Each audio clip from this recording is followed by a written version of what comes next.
Hello, everyone. Uh, Today, many of my friends requested to make a video in English. I haven't done one in a while. Um, how to live our lives one day at a time. It all depends on the meaning of life.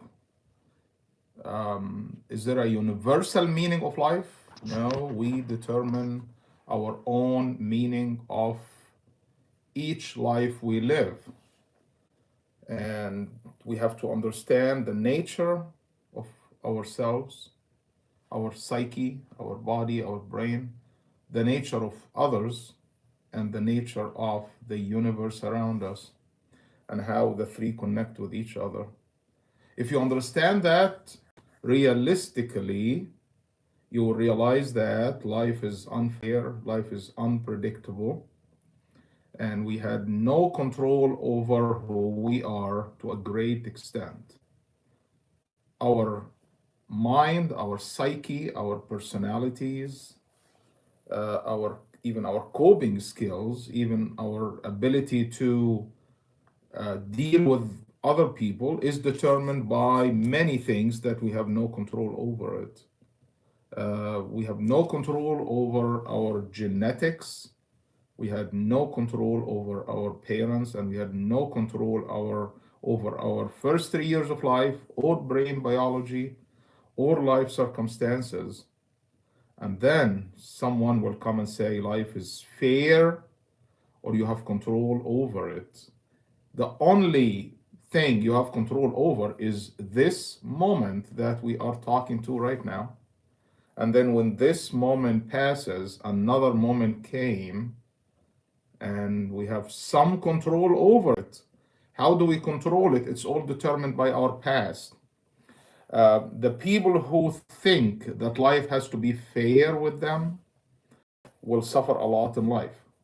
The people who ask why life is unfair with me will suffer a lot. That's the nature of life.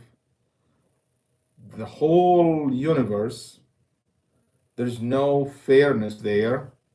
There's no justice there. The hierarchy that we have over animals, over trees, over plants, there's a hierarchy there. If you understand it logically, away from any predetermined idea, you will find that the concept of justice on this earth is not valid. So life is unfair. You might have been told that, you might have think like that just to satisfy your own thoughts and belief system. But this does not mean that the reality fits your belief system. No, you are born here without your choice. You did not choose your genetics. You at the top of the evolutionary tree or the evolutionary pyramid.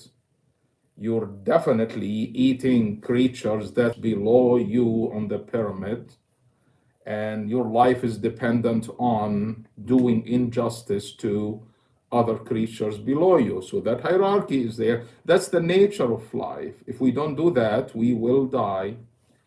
Even if you are vegetarian, you still eat plants which below you on the hierarchy. So the concept of justice as an inherent part of life is wrong. Life is based on injustice.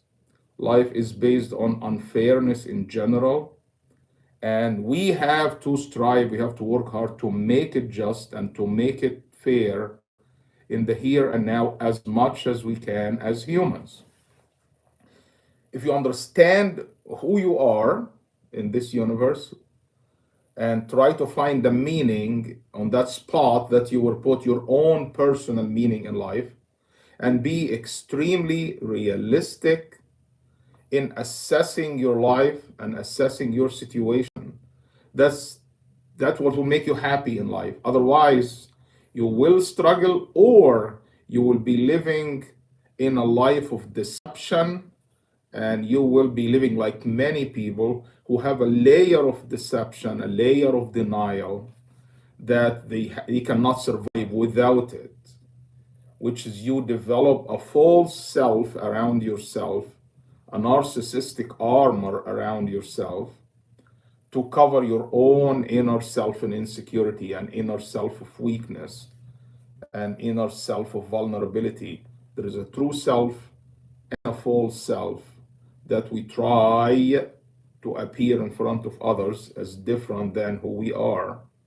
The current society encourages us to show more false selves to fit into the society. Social media, Facebook, Instagram, Snapchat, pictures. You take a picture of the food before you eat it. You take a picture, you portray it in front of people, you show your happiness. You live a life that's to a great extent that's fake from your inner self. What's better than that? How do we handle this kind of discrepancy between who we are and what we want to be? If that gap is big, that means you're not living a genuine life. There is a gap, definitely. There is a gap that exists because we as humans, the other people's opinions on us, how people portray us, is very important in our psychological existence because we don't live in a vacuum. We live with other people around us. So the shorter the distance between your false self and true self, that tells us that you're more genuine human being. That when your true self is not too much modified to fit into the world around you. But the society at this day and age, it actually pushes people away from their true selves and they want to appear more beautiful, more masks on their face. And that might lead to a better look on the outside, but I think that attitude can create more problems in the long term because people are not living their own genuine selves and their true selves is hidden there and they are not dealing with it. Is there a better way of handling that? Yes. It's accepting yourself for who you are, finding your own meaning in life, and living your life one day at a time, and lowering your expectations to the minimum because you know that the unpredictability of life is the rule, not the exception. That what will happen the next moment for us after we finish this video is completely unpredictable. And we have to be prepared for anything that could happen after we finish this video, after this moment. So what is the control we have? The control we have is that at this moment we're living, at this point, is to try to get the best out of it. How to find the meaning of your life. You find it inside you. You find it inside you, and you don't let anybody define you or impose their values on you or impose the meaning of their lives on you. We reach the point in the human development at this point that we all agree to somehow about what a good human being should be on this earth. You should be good to yourself. You should be good to other people around you. And you have a life expectancy of 78 years old in some countries and much less than that in other countries, maybe 80 in some countries. You try to get the best out of it. And at the end, we will die. That's the end of all of us.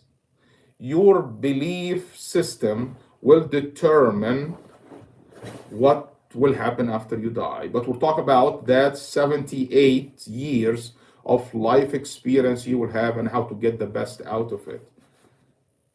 In a life that's completely unfair, completely unpredictable, and you have no idea what happened, what will happen in the future, and you have no control over what happened in the past. People might ask about the free will, and that's a big question. And I think there is an illusion of free will that we all think that we have. You might ask me, did anybody force you to come on this Sunday morning to make this video? That's a very superficial, naive way of looking at the end result, and then determine that I have no control over the end result. What led to this moment that you and me are sitting here together talking about this topic, and what made you choose this topic was determined many years ago, that led to this moment we're in. And what happened to me and you many years ago, we had no control over it. So if you think that a human being who makes the right thing and the right thing is fully in control, you have to reassess that situation. That there is genetic determinism, there is psychological determinism, there is cultural determinism, there is historical determinism. Determinism means that these things, these factors, determined who you are and you had no control over it. Yes, there is epigenetics, but if you study epigenetics, it sounds very exciting to understand there's something called epigenetic, that you can control your genes by the environment, by your behavior, but it's very limited. The majority of who we are is determined many years ago, and we end up in a situation. And if you were raised by parents who were drug addicts, or who were in jail, or you were homeless as a child, or you were this, or you were that, or you were raised by two college professors, or you were raised by parents who had their own unhealthy attitudes of raising you as a child, you will not, the end result will be different. Do you think your free will as a person who grew up in a very stable environment, if you think this is the simple end result and you have control over it, I think you have to reassess your situation. You now at this moment has been determined many years ago. And if you see somebody and you're very judgmental on them because they are different than you in any way, you have to reassess that situation. The only control that you have, which is also partial control over your life, is now. What will happen next moment? I had a video yesterday, and all of a sudden, the video disappeared. I was talking and it just disappeared. I have no idea what happened. And it could happen again. So if it happened again, don't be upset. So what do? I just do my best to get the best out of this moment as a faulty, weak human being who has a lot of insecurities, and you do the same thing. So we survive, we do good things because of our own insecurities. So we all start with this human insecurities, human weakness inside all of us. And there is a pathway that take you. Either you become a saint or you become a serial killer. The very same insecurity, depending on what happened in your life and how you were able to deal with it. Did anybody protect you from your insecurities as a child? You can go to this path, or you stay in the middle. So inside us, there is the saint, okay, and there is the criminal inside us. It's just waiting to happen. So if you understand who we are, if you understand our background, if you understand this concept of determinism, you will be more compassionate with other people when you see them doing something that you think it is wrong, or you understand why are people doing this. The people who are very judgmental because they are not able to put themselves in other people's shoes. And if you understand where people are coming from, before you judge a human being, just understand where they are coming from. And understand that the difference between us is quantitative, not qualitative. The difference is in everything. In psychiatry, we always put things on a spectrum. And the spectrum is one end and another end, and then in between, the spectrum, actually, the differences between every point on the spectrum is quantitative, not qualitative. It's not there are good people and there are bad people. It's no, it's how much goodness you have and how much badness you have, and you just put a percentage and you determine who we are. So you don't have people who are absolute criminals and people who are absolute saints. No, it's just how much saint you have inside you and how much criminal and serial killer you have inside you. There is a say that a serial killer does what a normal person dreams of. In our dreams, sometimes we do things that exactly where there's violence in our dreams sometimes, that we may die or may be chased by somebody, we are scared in our dreams, that these things that we dream of during REM sleep, when your frontal lobe inhibition is lost and your inner brain, your limbic brain is active, and you're dreaming about all of those, you're in a disinhibited state while your body is paralyzed. So you don't act out your dream. If you act out your dreams, there is a sleep disorder for that. But that's what happened. That's what's stored inside you. So the extreme evil that you see in some people is stored inside your brain. It's in your limbic brain. It's in your amygdala. It's in your hippocampus. It is there. The difference is you're lucky because you have a prefrontal cortex. You have a higher cortex. You have a neocortex that inhibits these thoughts and make you behave socially in society, behave normally, behave appropriately, behave in a civilized way in society. So that frontal lobe inhibition is what made us human. And that's what differentiates us from the lower animals. So that frontal lobe inhibition, when it is lost in